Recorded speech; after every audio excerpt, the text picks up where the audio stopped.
ನಮ್ಮ ದೇವರು ಕರ್ತನಾದ ಯೇಸು ಕ್ರಿಸ್ತನ ನಾಮದಲ್ಲಿ ಅನುದಿನದ ಆಹಾರ ಪ್ರಿಯರಿಗೆ ಪ್ರೀತಿಯ ಶುಭಾಶಯಗಳು. 2024 ಮೇ ತಿಂಗಳ 26ನೇ ತಾರೀಕಿನ ಭಾನುವಾರದ ದೇವರ ವಾಕ್ಯವು ಸಾಯಂಕಾಲವು ಪ್ರಾತಃ ಕಾಲವು. ದೇವರು ತಾನು ಉಂಟು ಮಾಡಿದ್ದನ್ನೆಲ್ಲ ನೋಡಲಾಗಿ ಅದು ಬಹು ಒಳ್ಳೆಯದಾಗಿತ್ತು. ಸಾಯಂಕಾಲವು ಪ್ರಾತಃ ಕಾಲವೂ ಆಗಿ 6ನೆಯ ದಿನವಾಯಿತು. ಆದಿಕಾಂಡ 1:31. ಸೃಷ್ಟಿಯನ್ನು ನಿರೂಪಿಸುವಾಗ ಪ್ರತಿದಿನವೂ ಸಾಯಂಕಾಲವೂ ಪ್ರಾತಃ ಕಾಲವೂ ಎಂದು ಸಂಕ್ಷೇಪಿಸಲಾಗಿದೆ. ಇದಕ್ಕೆ ಕಾರಣವೇನು? ಬೆಳಕನ್ನು ಸೃಷ್ಟಿಸುವ ಮೊದಲು ಯಾವುದೇ ದಿನಗಳಿಲ್ಲ. ಜಗತ್ತು ಕತ್ತಲೆಯಿಂದ ತುಂಬಿತ್ತು.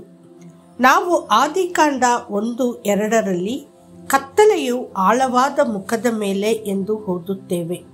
ಬೆಳಕು ಬರುವ ಮೊದಲು ಇಡೀ ಭೂಮಿ ಕತ್ತಲೆಯ ಅಧಿಪತ್ಯದಲ್ಲಿತ್ತು. ಅದಕ್ಕಾಗಿಯೇ ದೇವರು ಬೆಳಕು ಉಂಟಾಗಲಿ ಎಂದು ಬೆಳಕನ್ನು ಸೃಷ್ಟಿಸಿದನು. ಮತ್ತು ಇನ್ನೊಂದು ದಿನ ಇನ್ನೊಂದರಿಂದ ಬೇರ್ಪಟ್ಟಿದೆ. ನಮ್ಮ ಕ್ಯಾಲೆಂಡರ್ನಲ್ಲಿ ಒಂದು ದಿನವು ಮಧ್ಯರಾತ್ರಿ 12 ಗಂಟೆಗಳಿಂದ ಪ್ರಾರಂಭವಾಗುತ್ತದೆ. ಆದರೆ ಯಹೂದ್ಯರ ಕ್ಯಾಲೆಂಡರ್ನಲ್ಲಿ ಅವರ ದಿನವು ಮುಂಜಾನೆ 6 ಗಂಟೆಗೆ ಪ್ರಾರಂಭವಾಗುತ್ತದೆ.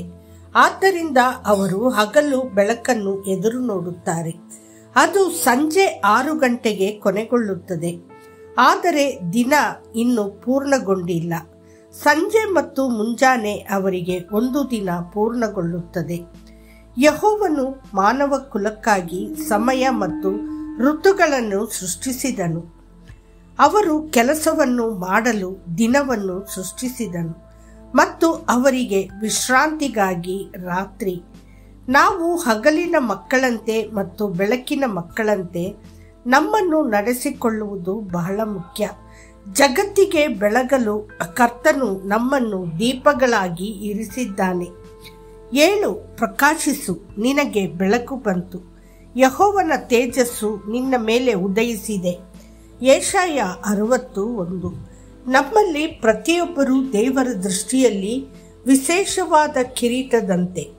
ಹೇಗೆಂದರೆ ಕಣ್ಣಿಗೆ ಕಾಣದಿರುವ ಆತನ ಗುಣಲಕ್ಷಣಗಳು, ಅಂದರೆ ಆತನ ನಿತ್ಯ ಶಕ್ತಿಯು ದೈವತ್ವವು ಜಗತ್ತುತ್ಪತ್ತಿ ಮೊದಲುಗೊಂಡು ತಾನು ಮಾಡಿದ ಸೃಷ್ಟಿಗಳ ಮೂಲಕ ಬುದ್ಧಿಗೆ ಗೊತ್ತಾಗಿ ಕಾಣಬರುತ್ತವೆ. ಹೀಗಿರುವುದರಿಂದ ಅವರು ಉತ್ತರವಿಲ್ಲದವರಾಗಿದ್ದಾರೆ. ರೋಮಾಪುರದವರಿಗೆ 1:20.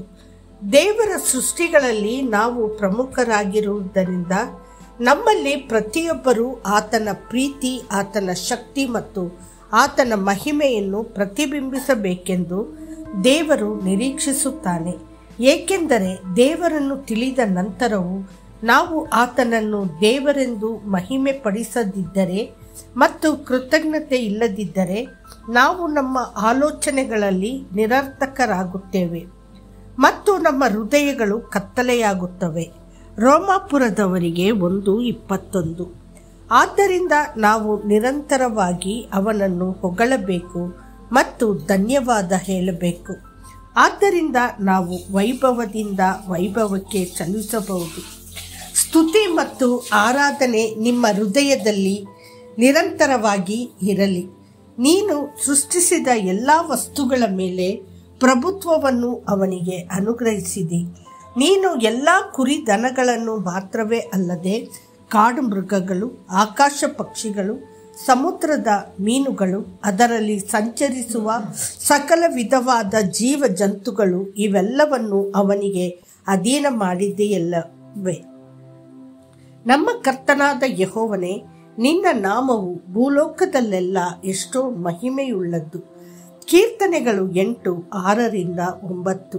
ನೆನಪಿಡಿ, ನೀನೊಬ್ಬನೇ ದೇವರು. ನೀನು ಉನ್ನತೋನ್ನತವಾದ ಆಕಾಶವನ್ನು, ಅದರ ಸೈನ್ಯವನ್ನು, ಭೂಮಿಯನ್ನು, ಅದರ ಮೇಲಿರುವುದನ್ನು, ಸಮುದ್ರಗಳನ್ನು, ಎಲ್ಲ ಜಲಚರಗಳನ್ನು ಉಂಟು ಮಾಡಿ ಸಮಸ್ತ ಪ್ರಾಣಿಗಳ ಜೀವಾಧಾರನಾಗಿರುತ್ತಿ. ನೆಹೆಮಿಯ 9:6. ಕರ್ತನು ನಿಮ್ಮನ್ನು ಆಶೀರ್ವದಿಸಲಿ. ಆಮೇನ್.